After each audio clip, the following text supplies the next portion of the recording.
Chaque vendredi, nous avons un invité sport, Henri Akodo, est là comme d'usage. Avec lui, nous allons parler du football. Tirage au sort de la Coupe d'Afrique des Nations reportée au 17 août prochain au Cameroun.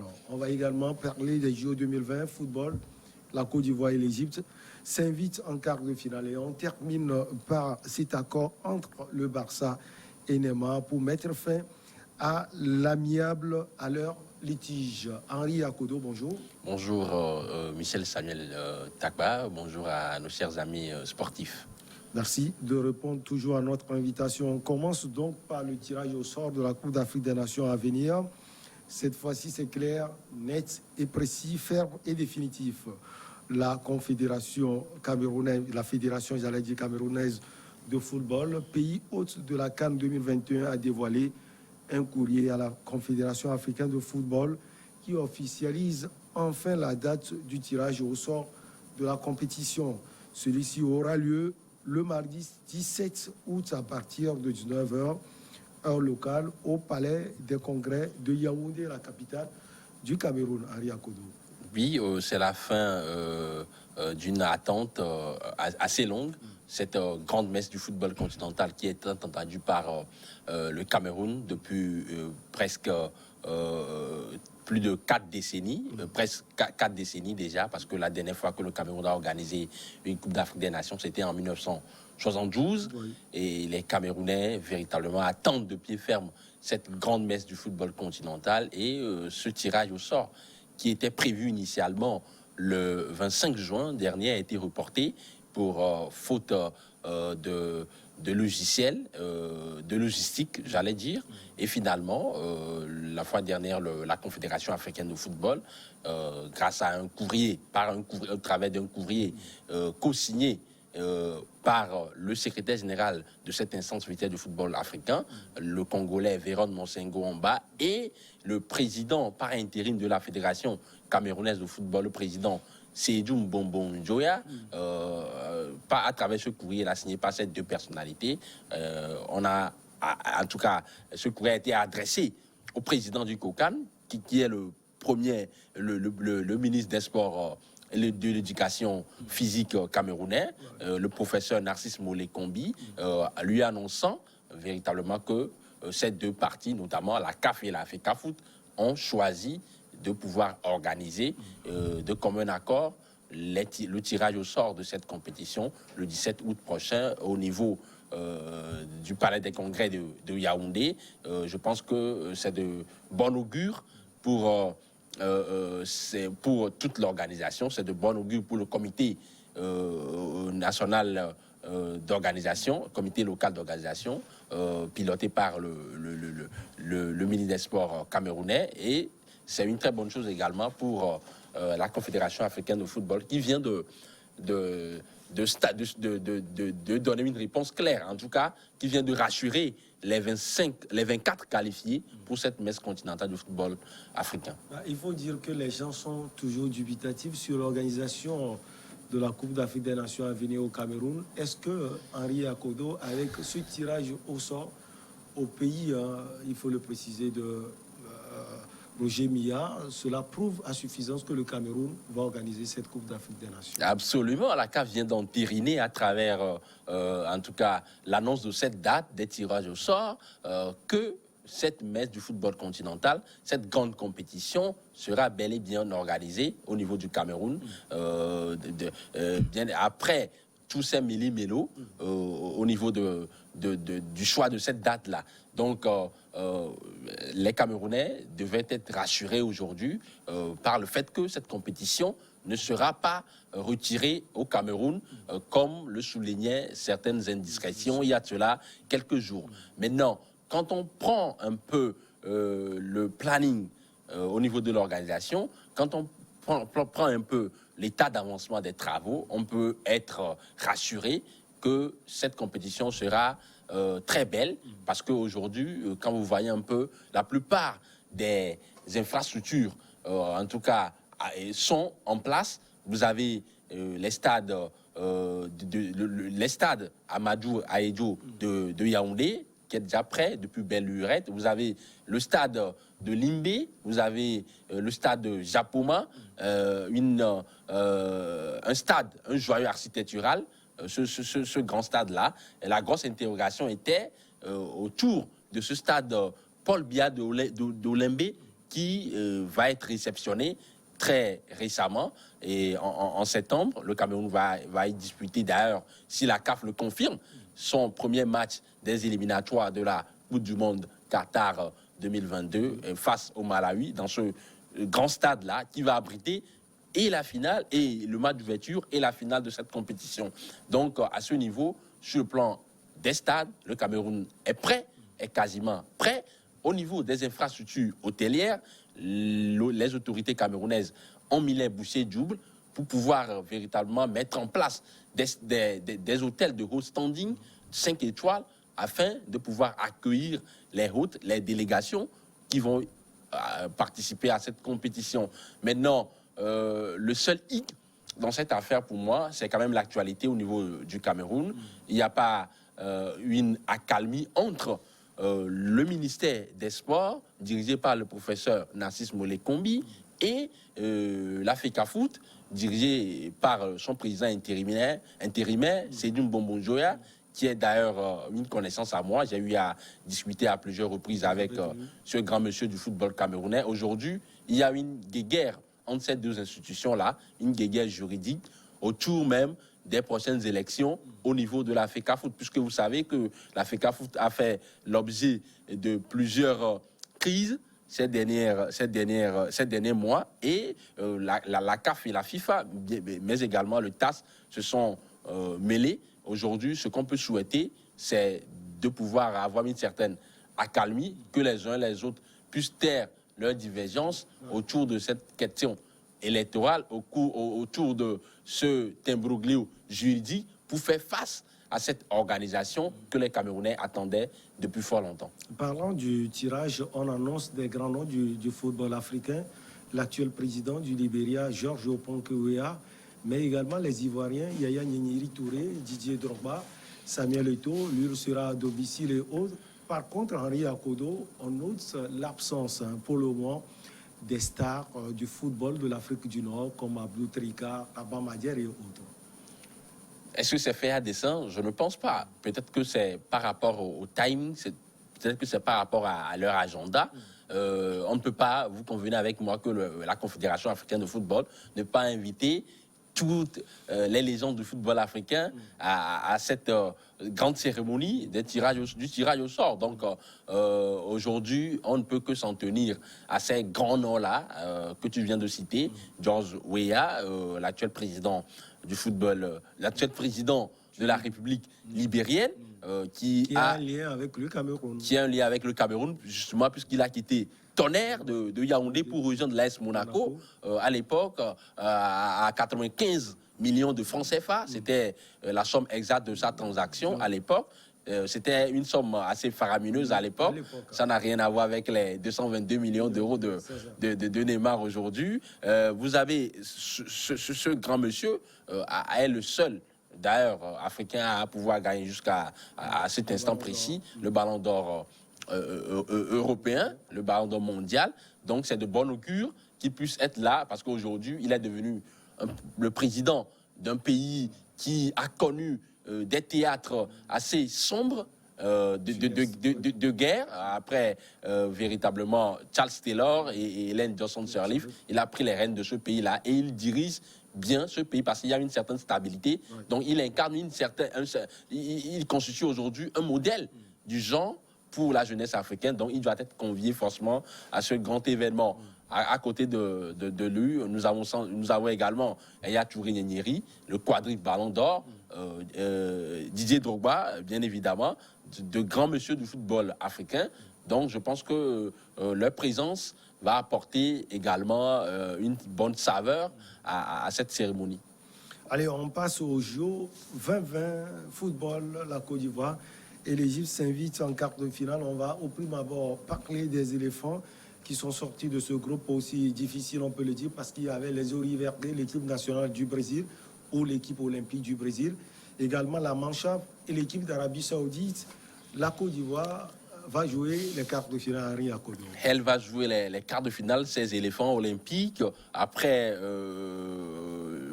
la participation aux Jeux olympiques de 2008. Ils ont justement également joué les quarts de finale éliminés par l'Argentine, récent vainqueur, futurs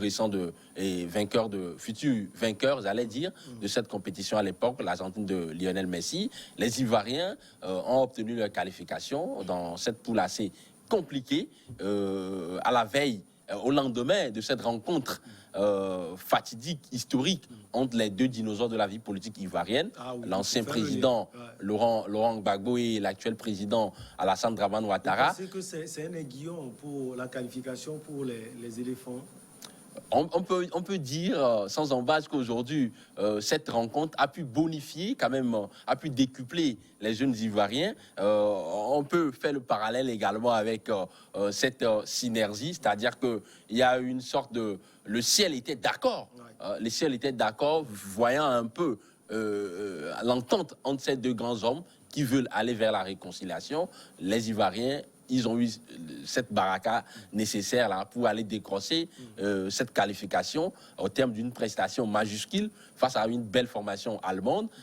Les joueurs d'Aïdara Choualiou ont tout fait pour pouvoir décrocher cette qualification. Ils ont battu l'Arabie Saoudite d'entrée dans cette compétition. Ils ont fait un match nul face au Brésil et la fois dernière face à l'Allemagne. Ils ont bien tenu le coup. D'abord, ils ont tout fait pour pouvoir bien défendre avec le resserrage des lignes défensives, avec le rigoureux défenseur Éric Bertrand Bailly, qui était là pour colmater les brèches, pour un réel danger. Dans l'an 2, Franck Yannick Kessié, l'ancien joueur du Stella Club d'Adamé, l'actuel sociétaire de la formation lombarde de l'AC Milan, a été créatif au cœur du jeu et devant le jeune joueur, la pépite ivoirienne Amad Diallo n'a pas également démérité. Ils ont mis en danger cette formation allemande et derrière, ils ont su mettre un but, même si les Allemands ont égalisé à travers un coup franc assez somptueux.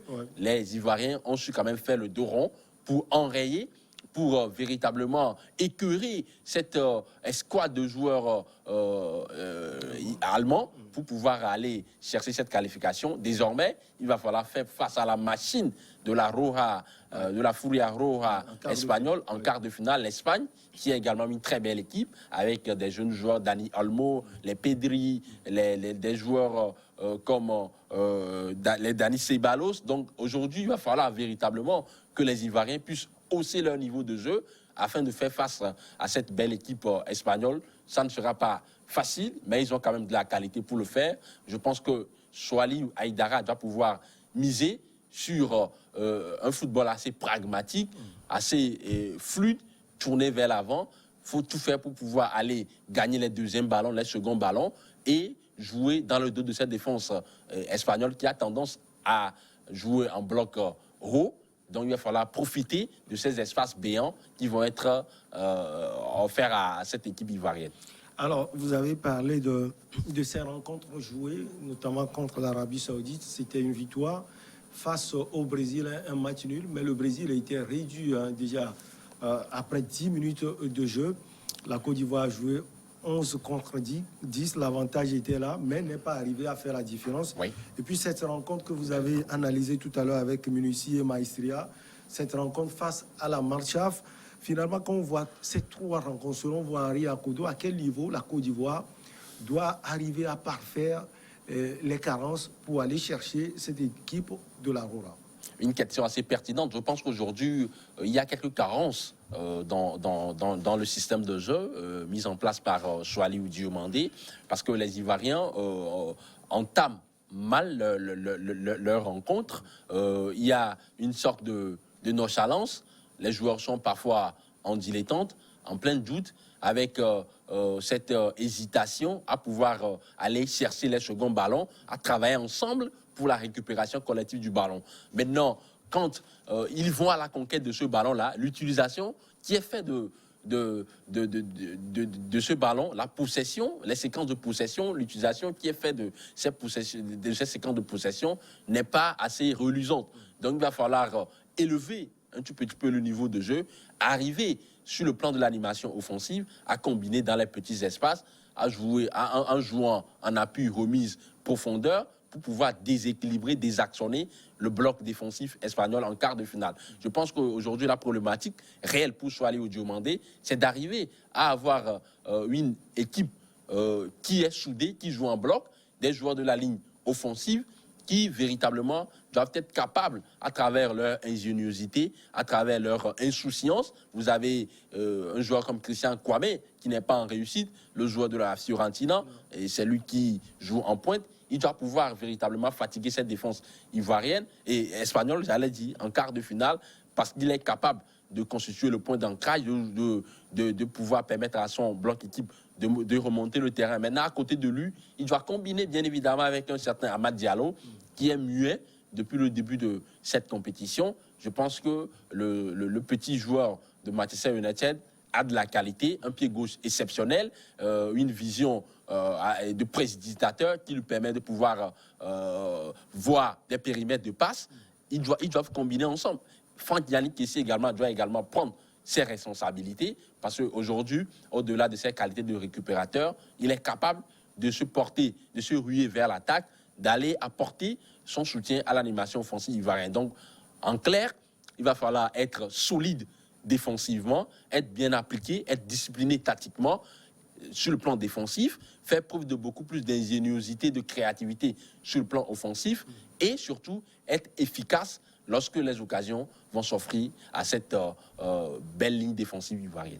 L'Égypte, sans Mo Salah, également va jouer les quarts de finale. L'Égypte également cartonné dur pour pouvoir sortir de cette poule aussi difficile, si on peut le dire, parce qu'il y avait, si je ne me trompe pas, l'Australie, l'Argentine et puis l'Espagne. Oui, une poule assez relevée, très relevée, mais les pharaons ont tout fait pour pouvoir décrocher ce précieux sésame-là pour se qualifier pour les quarts de finale.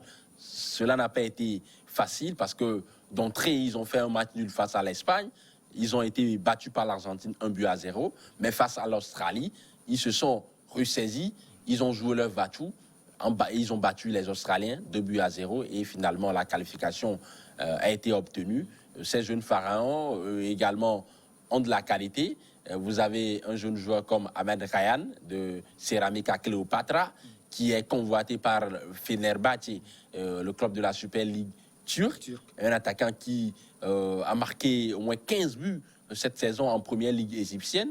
Il est très efficace, sobre. C'est un attaquant, c'est le genre d'attaquant qui est sans fanfaron.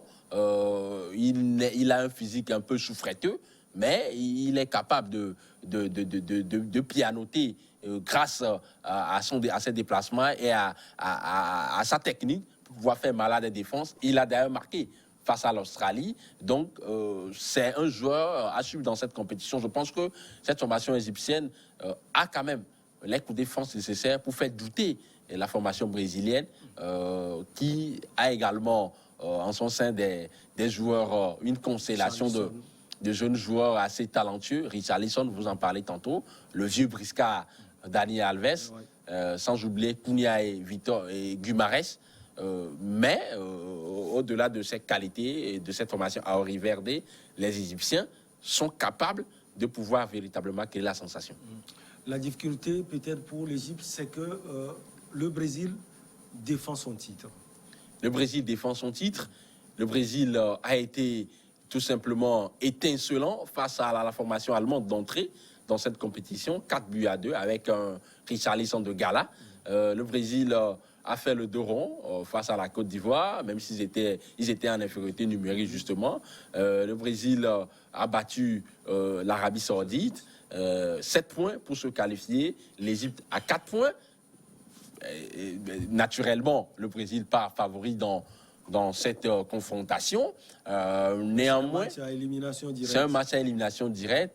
Les Égyptiens, à travers leur jeu assez direct également, où on cherche à pouvoir créer de l'espace, on cherche à pouvoir jouer les seconds ballons, aérer le jeu. Je pense qu'ils sont capables, s'ils jouent dans leur registre, de battre le Brésil. Attention à ne pas prendre de risques sur les sorties de balles, à ne pas mettre en péril le gardien égyptien, parce que parfois on prend beaucoup trop de risques sur les sorties de balles pour pouvoir se desserrer de l'auto parfois, quand par exemple vous êtes acculé et harcelé, il faut tout simplement dégager pour pouvoir aller presser le bloc adverse.